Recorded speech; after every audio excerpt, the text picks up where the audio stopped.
accessories. You know, kind of like Excelsior, but accessories. Okay, yeah, it doesn't really have the same kind of ring to it. But today we're talking about accessories, and not just any accessories. We're talking about accessories for the Masters of the Universe Classics line, because this is Scott Toy Guru Neitlich, and this is the director's commentary where we go SKU by SKU through the Motu Classics toy line from Mattel. And next up is a weapon pack. What's a weapons pack, you ask? Well, obviously there are some action figures that come with a ton of accessories, letting you give them guns and swords and alternative hands and all sorts of good stuff. Well, with Motu Classics, our budget was not exactly unlimited, and figures usually came with one or two accessories. The weapons packs were ways to deck out your figures in new and exciting ways. Hey, have I sold you on this one yet? I sound like a salesman today.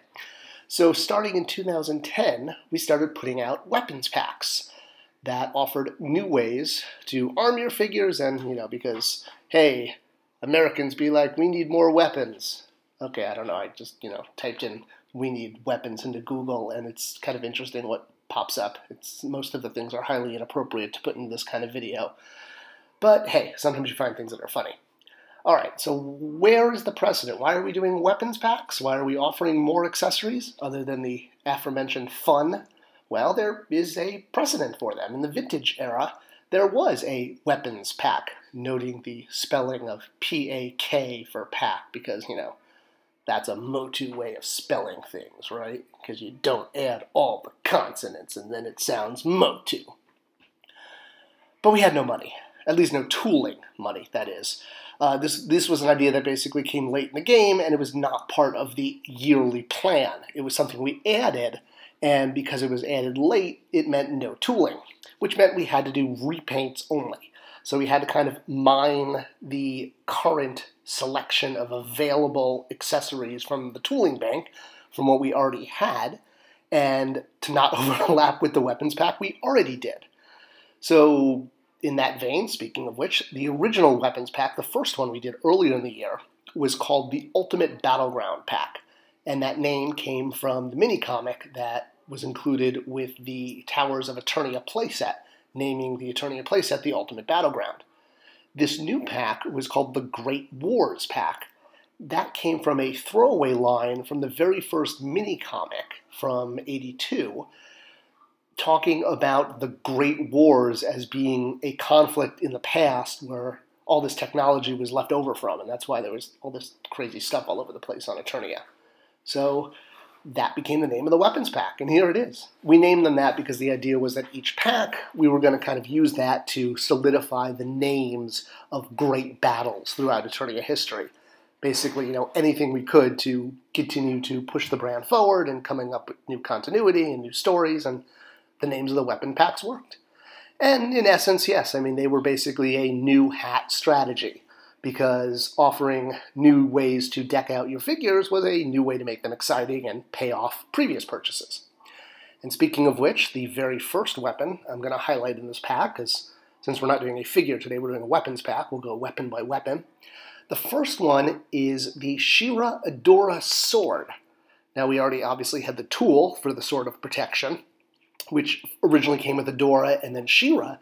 When it came with Adora, it was not done in two-tone, like He-Man's sword. I don't know why, but it wasn't. And this drove me, personally, crazy, because as I've noted in other videos, I'm also a collector. I'm not just the brand manager. I also actively collected this line. So this became a great, obvious choice. I was like, hey, let's do the Sword of Protection in the weapons pack and make it two-tone, like He-Man's sword, like the Power Sword. So there you go. So now you had an extra sword for She-Ra, and you could swap it out if you didn't want her to have the gold sword, or give this one to Adora. And hey, details are important. Two-tone sword. Next up, we have some new armor for Merman. So this was basically influenced from the 2000 X line, specifically the Merman action figure, and his armor was a bit more bronzy, I guess, shall we say. And honestly, we were really looking at, what do we have in our tooling bank that we can use that hasn't already been used in the first weapons pack that's sort of easy to repaint. And I remember we were literally sitting around saying, okay, what do we have? And Merman's armor was suggested, and we said, hey, yeah, we could do that like in a gold to make it kind of an homage to 2000X if you wanted to deco your Merman that way. So there you go. It was basically giving Merman gold armor and, another way to display him. Or, hey, buy another Merman and now display him like this, right? Because every purchase counts. All right, next up, we have Optics Blaster and Shield done in kind of a purple, black with purple highlights. Why did we do this one? Well, I'll be honest with you. We didn't have that many tools to play with. We didn't want to offer something that was in the previous pack, and this one was suggested, and I remember thinking, there's no precedent for this, but it kind of does look cool. Maybe it could work for Trapjaw. You can see the shield down there, right in the middle, and the blasters up at the top right, just appearing up as we go. We thought, well, this would work for Trapjaw or some of the other evil minions, or hey, it's always just good to have extra weapons, and black always works as a color for a blaster. I wish I could say there was more of a story behind this one other than we noticed it was an available tool, it hadn't been done before, and we did it. So, yeah.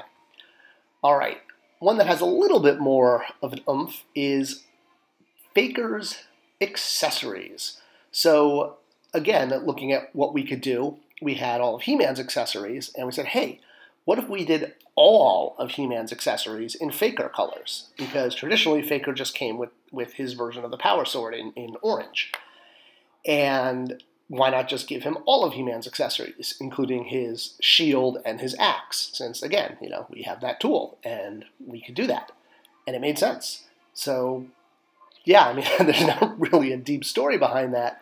It is interesting to me that when, the Ultimate Faker came out from Super 7, they also offered these accessories with him, as if they were meant to be with him. And that when they did the Mini Faker, they included the axe. Now, they could have also, come up with this on their own, but I kind of think that, hey, by offering this in this weapon pack, did we kind of start this trend of, giving Faker all of He-Man's accessories in orange? Was it spawned from us needing to find available tools that we could redeco, and now it's become kind of a permanent part of doing Fakers? He also comes with the axe. Who knows? But it's cool. All right.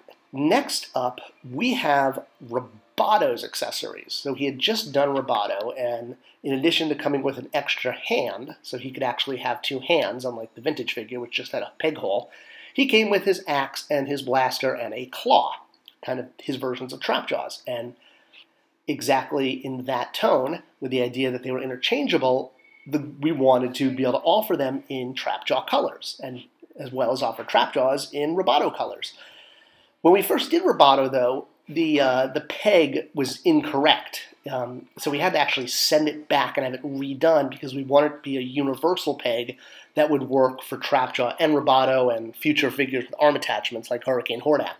And that was one of the reasons that, I think, you can see the Robato video for all the details about it, but, we were really going the extra mile in Robato. I was very insistent. I refused to sign off on Robato until they made the peg the same as Trapjaw. So, yeah. All right. Next up, we have a story of some little birdies. So everyone knows there's birdies in the He-Man line. They came from the Big Jim line originally, Zor and Screech, and we included a brand new eagle with Teela when we did Teela first in Mode 2 Classics.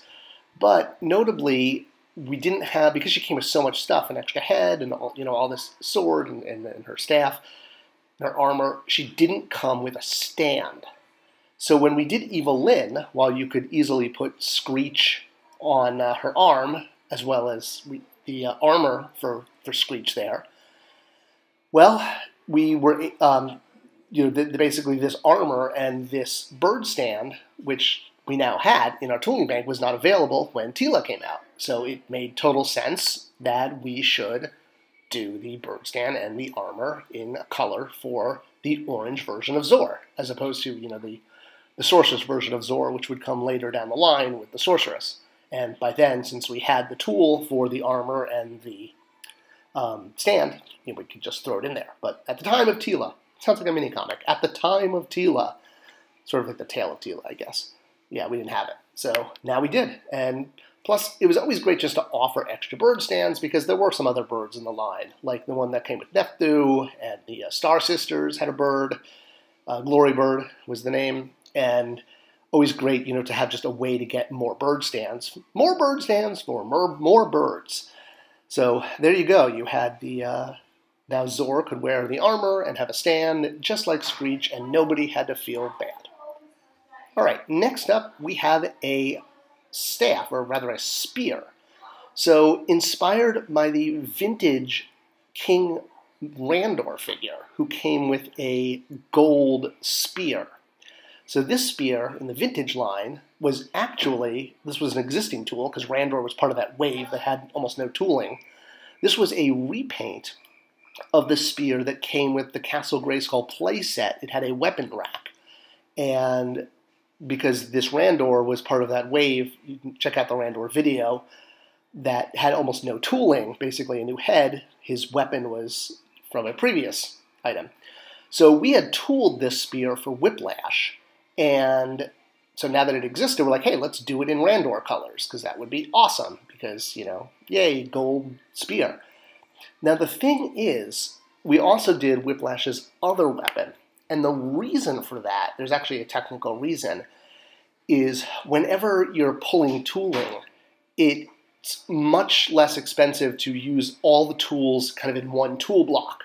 So like where there's, like in this case, this is like a heart ice cube tray, I think, but it's to show off the point that Whiplash's weapons were in the same tool. So by doing both of them together, it was actually less expensive than if we just did one, because it costs money to pull the tool, if you will.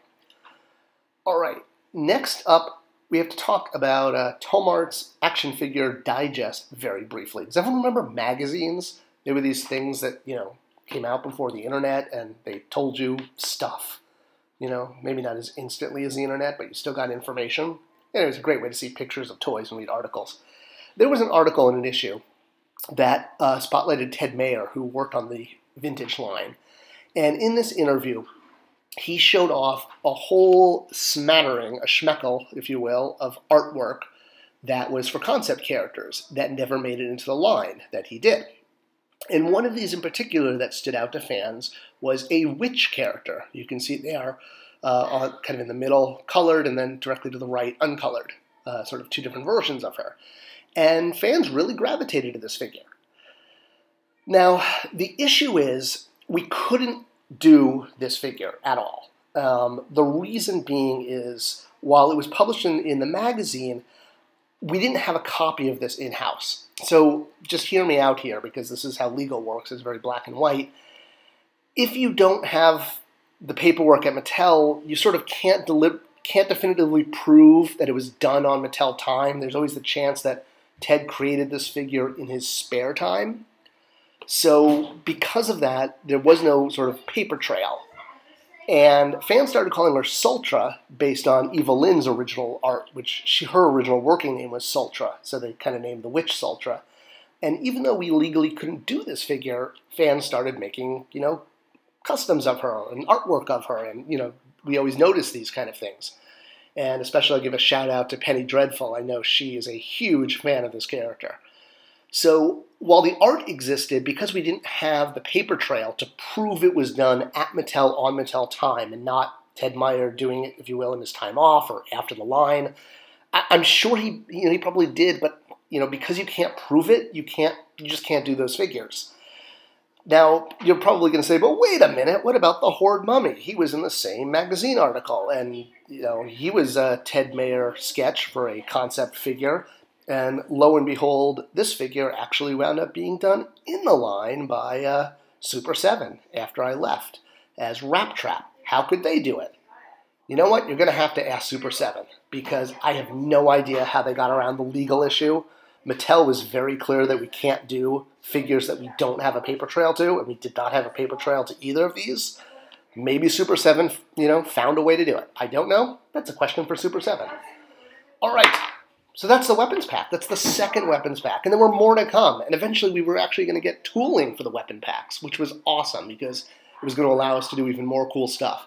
But for now, we had to do repaints. And, you can see again why we did the witch weapons, not just in the Sultra colors, but also because it was the same tool as the bird stand and armor. So another example, much like Whiplash, how we would basically, once we identified a tool for the weapon path, we were going to do all the weapons in that tool. So hey, if you can't do Sultra, at least do the weapons in her colors, right?